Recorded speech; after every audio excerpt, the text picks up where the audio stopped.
کراچی اس وقت موجود پاکستان کی مشہور و معروف شخصیت اور ماشاءاللہ پاکستان زندہ باد آرگنائزیشن کے رواں بھی ہیں اور deputy director anti corruption Hyderabad بھی تھے اس وقت، اور اس وقت کراچی میں موجود ہمارے ساتھ ناظر ابرو صاحب، اور ان کے والد صاحب کا ماشاءاللہ بہت بڑا نام لاڑکانہ میں جج بھی رہ چکے ہیں، معروف صحافی بھی رہ چکے ہیں تاج کمرل صاحب۔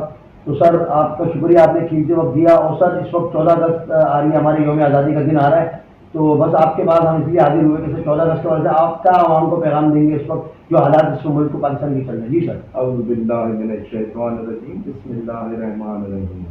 میر ناظر علی ابرو، بانی پاکستان زندہ باد، ویسٹرن آرگنائزیشن پاکستان۔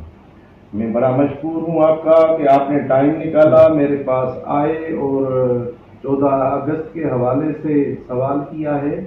تو جیسا کہ آپ کو معلوم ہے کہ ہماری آرگنائزیشن کی ZBO پاکستان کے سندھ، بلوچستان، پنجاب، خیبر پختونخوا، گلگت بلتستان، آزاد کشمیر میں 5 سالوں سے جشن آزادی کے پروگرام کرتے آ رہے ہیں۔ تو میں نے اپنے عہدیداران کو ہدایات جاری کر دی ہیں اور ان کی میٹنگز چل رہی ہیں، اور انشاءاللہ جیسے ہمیشہ کرتے ہیں اسی طرح 14 اگست کے پروگرام ہوں گے۔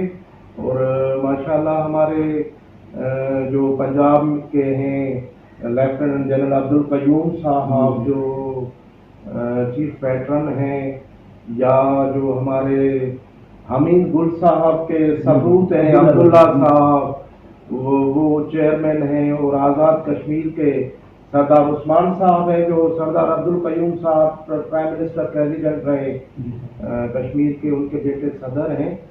تو ماشاءاللہ وہ بھی وہاں پہ میٹنگ کا آغاز کر چکے ہیں، اور میں بھی یہاں پہ ہدایات دے چکا ہوں، میٹنگ شروع ہو چکی ہیں۔